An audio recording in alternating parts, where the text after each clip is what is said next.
na eto na nga po, marami pong nagkalat po sa Red Edit na kaya daw po pinotektahan ni Bad Boy si Nadia kasi may mga nakaraan.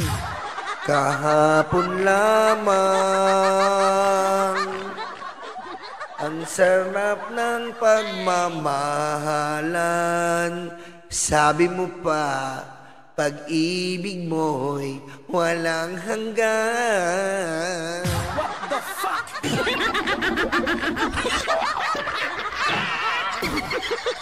Diba? Marami po kasing ganyan sa showbiz. Yung mga nakaraan. At dati, parang may, alam mo ba yung sikat dati? Diba? Yung sikat dati, yung talagang sumikat na mga pailalim. May mga pailalim sa showbiz, alam niyo ba yun? Yung waterfalls. Alam niyo yung tungkol sa waterfalls? Alam niyo ba yun?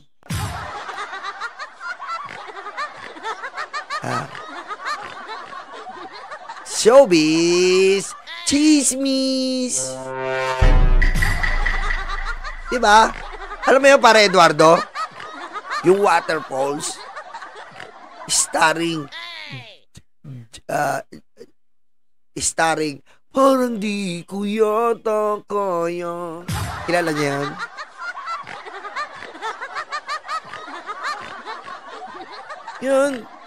Yun yung sikat dati na chismis noon eh. Si parang di ko yata kaya. Acting lang. Acting. Pero yung kapartner daw noon, putik, hindi nagplaster. Talaga daw binembang eh. What the fuck?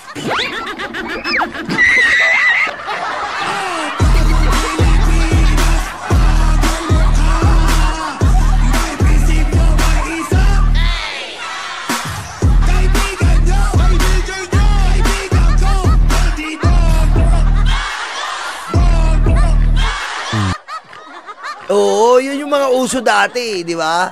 Yung acting na tinotoo, yun yung mga yung mga nauso dati. Yung mga ganong grabe daw talaga yun yung sa waterfall scene.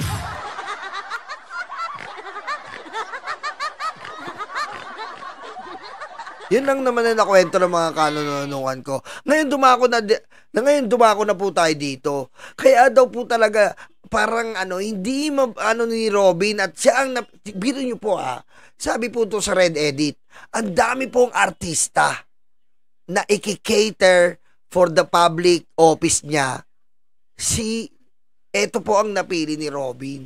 At tinalungkat nga tong picture na to at talagang parang mga alaala mo'y masaya sa damdamin ang inisipin kay sarap dumhin.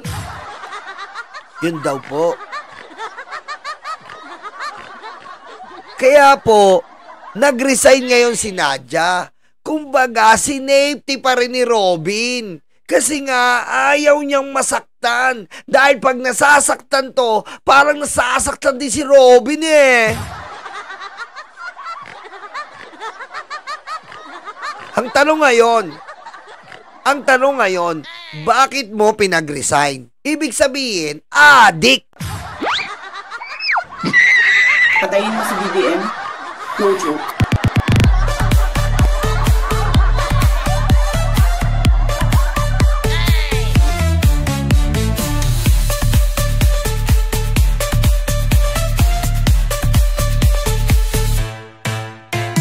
Ayan inaano pa niya yan, mga libag. Inaano niya pa po yan.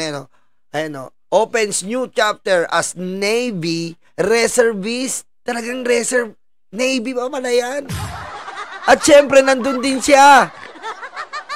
Andun pa rin siya. Biro mo ganyan, Tapos, nagmamariwana.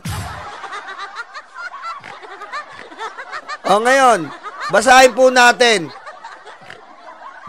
natin ang letter na ginawa niya. Okay? Ito po ang letter na ginawa ni Nadia. Basahin natin. I receive a memorandum coming from your honorable office directing me to submit a written explanation within 5 days from the receipt thereof until August 2025. I received, pasta natin yan. Dito tayo. Eto na. Specifically, the Abante article mention of an alleged incident where a personnel of the office of the Senate Sergeant of Arms, OSA, smelled marijuana. And when he traced where the smell was coming from, he was directed to the office of a certain senator.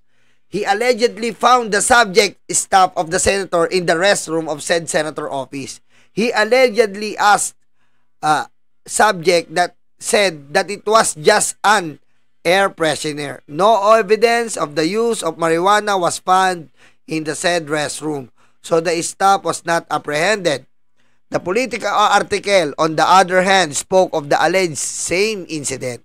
It is just that sa Politico lang daw po na article, in this article, the personnel of the OSA allegedly smelled marijuana in the August Chamber one session day. Kumbaga nasaktan daw po si Nadia sa Politico article. What the fuck?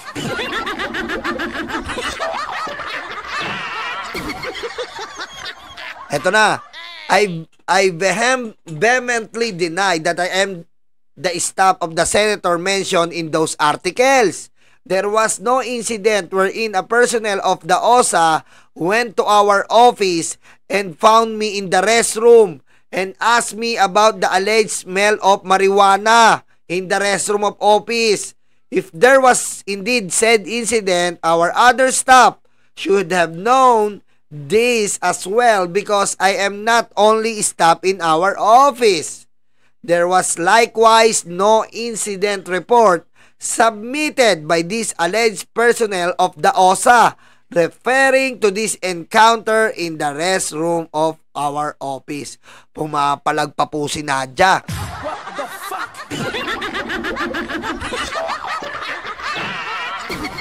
Eto na.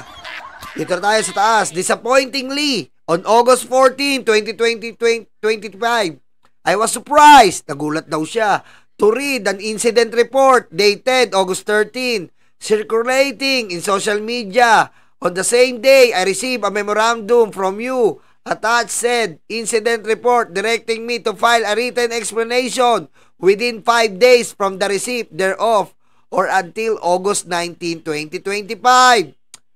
Said incident report mention of 2 incidents, one sometime in the second week of July 2025, wherein a certain Victor Patelo allegedly received a call from a male staff member reporting a strong odor in their area. He went to the office of the staff member who called and inspected the surrounding areas but did not see anyone smoking. Pumapalag talaga.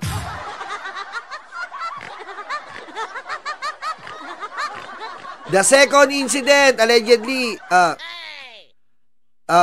August 12, 2025, wherein a male staff of Senator Lacson allegedly report an unusual odor coming from the ladies' comfort room near the Senator Extension Office. He claimed the odor resembled that of marijuana and stated that the only person in the area at the time was me. Siya daw po si Nadia. It was allegedly the male staff of Senator Lacson who asked him to discreetly approach me, which he did when I passed by his post.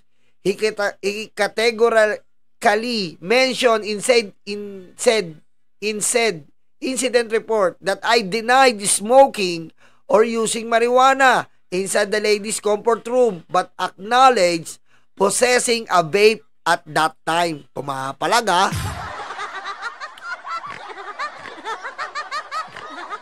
Essentially, the aforesaid incident report belied the incident mentioned in the Abante and Politico news articles.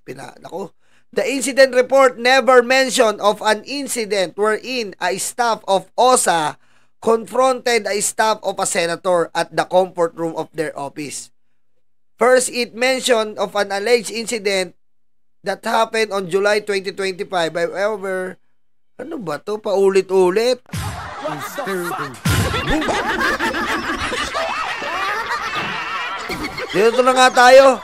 I admit that before I left the Senate to go home on that day, I used the comfort room, but not the ladies' comfort room, but the PWD comfort room. Copy of my PWID is attached here too and marked as Annex A, made as an integral part of this explanation.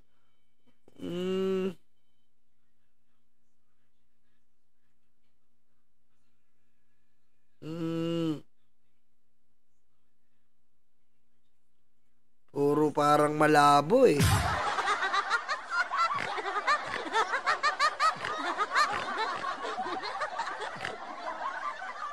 Ito, I was unfairly subjected to publicity trial, misjudgments, bashing, and grave humiliation. My children, when unjustly became the subject of ridicule, calling them the children of a drug addict. One comment even said maybe my children are drug addict as well. The claims have caused great pain and distress to me and my family. It is deeply hurtful to see my name and reputation tarnished and destroyed by a story that is simply not true. Me and my children do not deserve this. No one deserves this. Tama naman.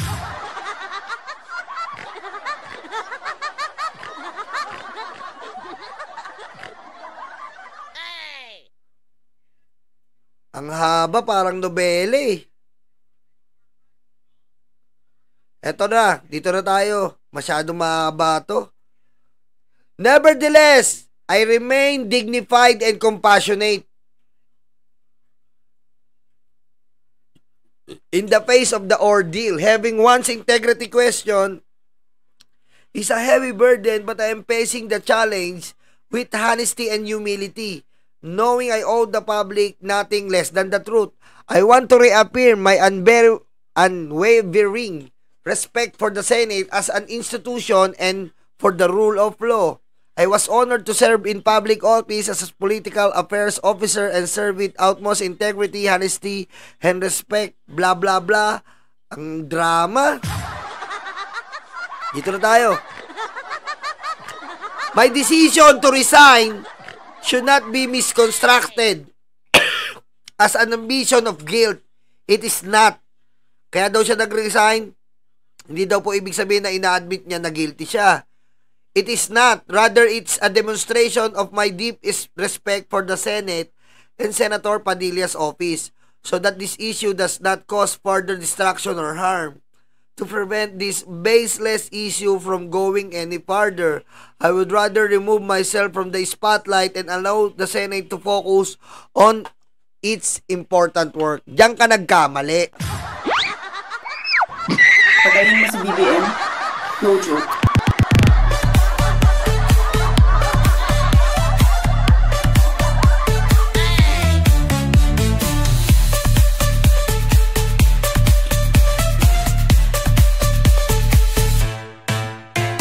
Huwag na po natin tapusin yung mga mahabang nobela na daig pa po ang encyclopedia. What the fuck? Encyclopedia na eh. Boring na boring. Ang boring eh. O, dito na tayo. Nagbitiw sa pwesto ang dating aktres na si Nadia Montenegro, ang sinasabing staff ni Senator Robin Hood Padilla na nadawit umano sa paggamit ng marijuana sa Senado. Pero kit ni Montenegro, hindi pag-amin sa issue ang pagre-resign niya. Sa gitna naman yan, voluntaryong nagpa-drug test si Senator Mig Zubiri pati ang kanyang staff. At para sa Yan ang kailangan natin. Ang dami po nating kuda-kuda, ang dami po nating balbal-balbal. Huwag natin ilihis yung issue. Sorry po, Miss Nadia. Sorry, Miss Nadia. Alam namin yung ginawa mo. Umalis ka, nag-leave of absence ka para hindi ka na makuha ng media. Pinapatay mo yung issue. Ang sagot sa katanungan mo, mag-drug test kayo ni Robin.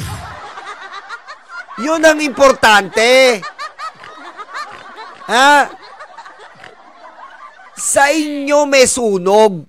Bakit gusto mong patayin yung ibang apoy?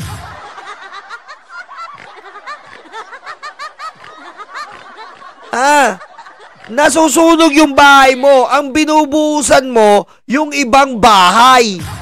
Hindi ganon. Kung nasusunog ang sarili mong bahay, ikaw mismo ang pumatay sa sunog ng sarili mong bahay. Yan ang sabihin mo sa boss mo at sa'yo. Hindi kami galit sa'yo, Miss Nadia Montenegro. Nandito yan. Madami nang gagalit at nagpapatunay na ba't ka umiiwas? Isipin mo, ang dami-daming pagkakataon para magpaliwanag kayo ng boss mo, pinili niyong tumahimik. Kung yung ibang tao sa kalsada, walang kasalanan, dinadampot. Kayo, Senado yan. Abay, Marpe.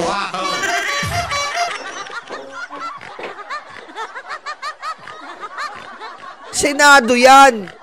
Hindi yan junk shop. Sabihin mo sa boss mo, Nadia, bago sila dakdak sa dahig, dakdak sa ICC, hair follicle test, simulan nyo sa sarili nyong bahay. Abay, Marpe.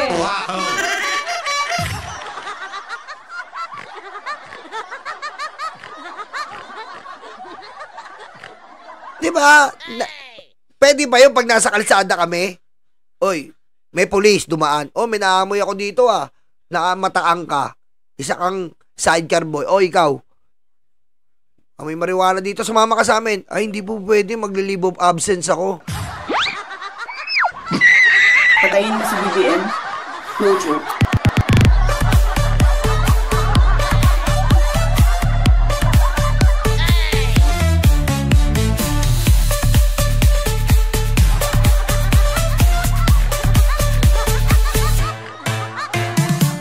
Abusado kayo Pwede ba yung sabihin namin na pagbintangan ka?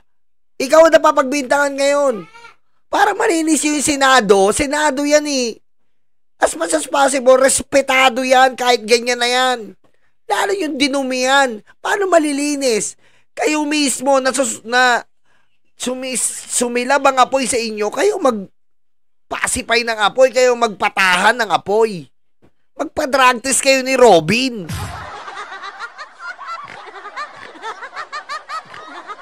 Hindi mo, alam mo Robin Padilla, hindi mo madadala to sa katangaan mo. Papagupit-pagupit ka, papaait-ait ka. Mukha ka pa rin tanga. What the fuck? Abay, Marpe. Hindi mo madadala to sa magpapagupit ka, ililihis mo yung issue. Para kang tanga Nagpagupit ka, ano yan?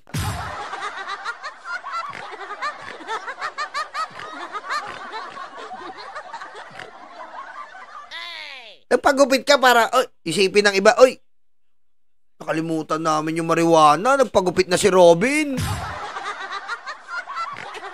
Tanga ka ba? Nakalimutan namin yung marijuana, wala na siyang bigote.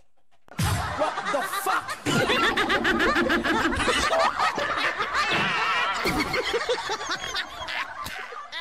Parang tanga Wala kang puso, hayop ka.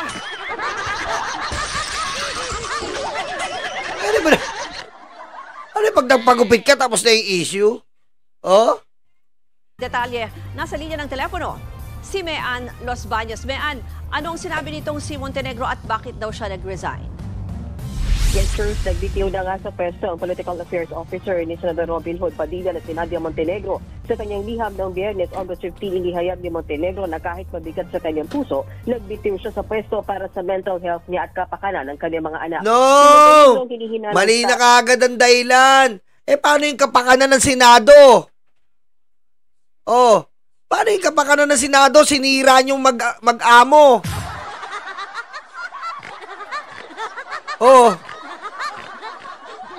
Hindi ganon. Kapakanan ng Senado ang isipin mo.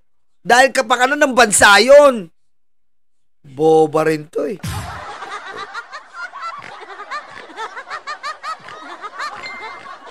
na umano'y nagmamariwana sa Senado. Pero maling pinabulaanan niya ni Montenegro. Hindi raw porket nag-resign siya ay inaamin niya nang may ginawa siyang masama. Bilang pagrespeto na lang daw ito sa Senado at sa opisina ni Senator Padilla. Wala naman daw findings na nagpapatunay na siya nga ang gumamit ng illegal na droga sa banyo. Hindi yun! Eh, dito nga sa Pangulo, wala silang makitang ebidensya. Lahat, tinake down eh. Binagbibintangan pa rin nila eh. Oh, kahit may drug test na yung Pangulo eh. Magpa-drug test kayo ni Robin, tibay ng mukha nyo. What the fuck?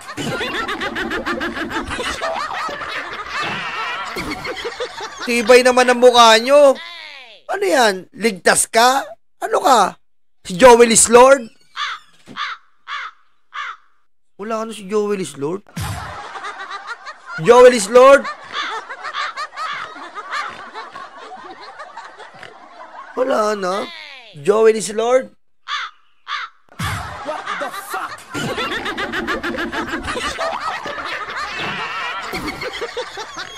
Yari. Oh, naubusan na ng power ah. Ay, kaya pala binaon ni Tito Sen. Kaya pala wala na. Uwak na lang. Wala ka pala eh. Yan ang sinasabi sa'yo, Joel is Lord. Oo, wala ka na. Patayin mo si BBM. No joke.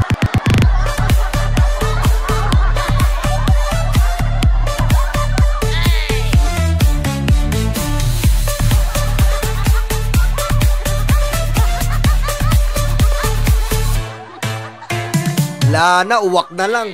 Ng Senado. Pero dahil na sa publiko na ito, masakit na raw para sa kanya na nasisira ang kanyang pangalan at reputasyon dahil sa anilay maling storya. Hindi raw deserve ni Montenegro at kanyang mga anak ang mga banat sa kanya.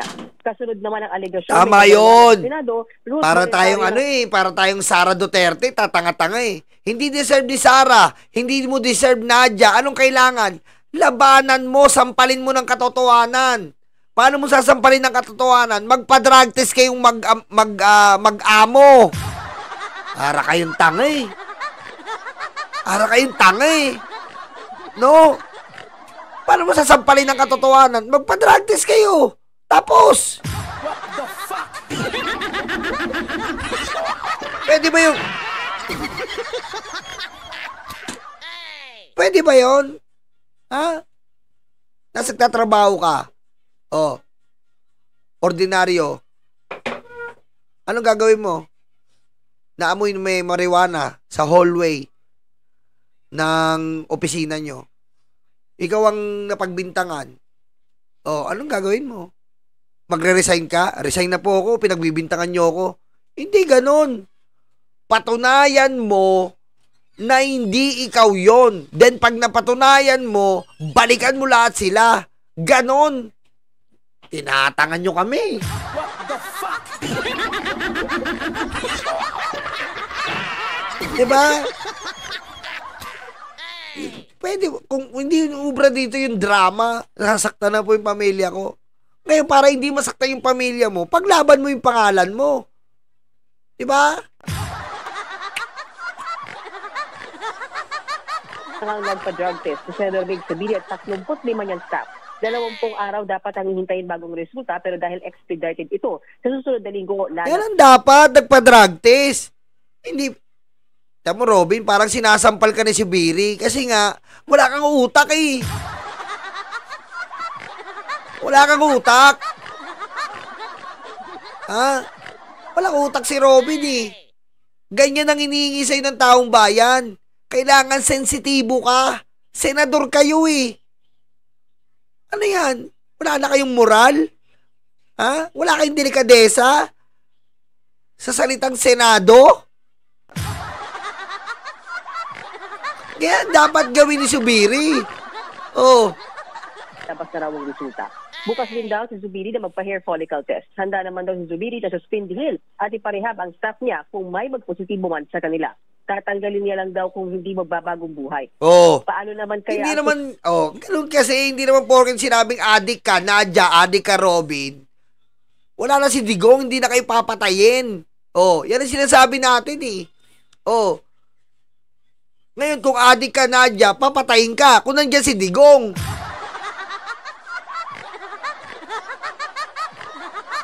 Oh. Kung adik ka, Robby, papatayin ka kung nandiyan si Digong. What the fuck?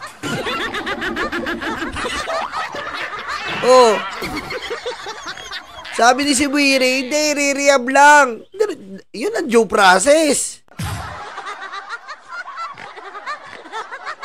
Kung senador ang magpositibo, narito ang bahagi ng pahayag ni Senator Zubil. If there's a member of the Senate that is positive, we should not naman treat him as a criminal right away. As I said, just like my staff, let's give them a chance to rehabilitate. Tao din po naman sila. At after that, hopefully, magbagong buhay na. Oh. Yes, Ruth, ayon nga kay Senator Zubili na pag-usapan na nila sa minorya ang pagpapadrug test. Kasunod na rin yan ng hiling ng Minority Leader Tito Soto na magsagawa ng mandatory drug test sa mataas na kapulungan ng Kongreso. Ruth? Mayan, balikan ko lang itong kay Nadia Montenegro. So sa kanyang pagre-resign, may sinabi ba yung mga opisyal kung magpapatuloy pa rin yung investigasyon sa issue na yan? So far, wala pa tayo na doon sa opisina ni Senator. Kita mo, tignan mo si Robin, hindi po gumagalaw si Robin. Ganun po kaengot si Robin. Wala lang sa kanya. At ang malupit pa po, nag-post pa po si Robin. Tignan niyo po kung gano'ng kakapal ang mukha ni Robin. Nag-post pa si Robin na parang gusto niyang suportahan si Nadia. Na okay lang lahat. Oh. Eto po, tignan niyo po, ang post ni Robin. Oh. Good morning. Sabi pa ni Robin, oh. Oh. Good morning. Cannabis the truth. Study finds that cannabis is 114 times less deadly than alcohol. What the fuck?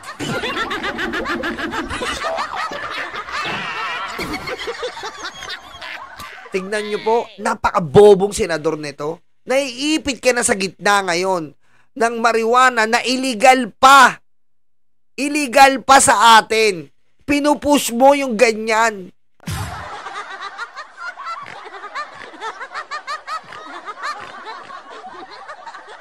Kita mo po kung gaano kaengot to. What the fuck? Oh. Tapos, hindi pa natapos ang kapal ng muka. Oh. Robin Padilla wants annual mandatory drug testing for all government official. Eh, ikaw nga hindi ka pa nagpapadrug test eh. What the fuck?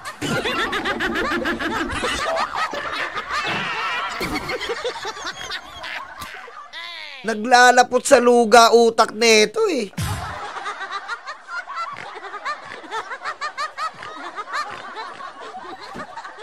Grabing senador to, naglalapot sa luga yung utak. What the fuck? Meron pa, hindi niya pa tinigilan. Drug-Free Government Act, inihain ni Padilla ngayong August 18.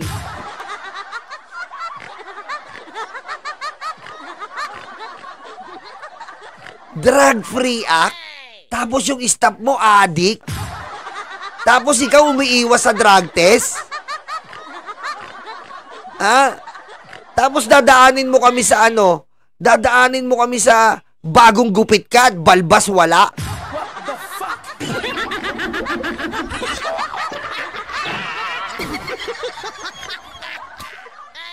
Ang tanga-tanga, men.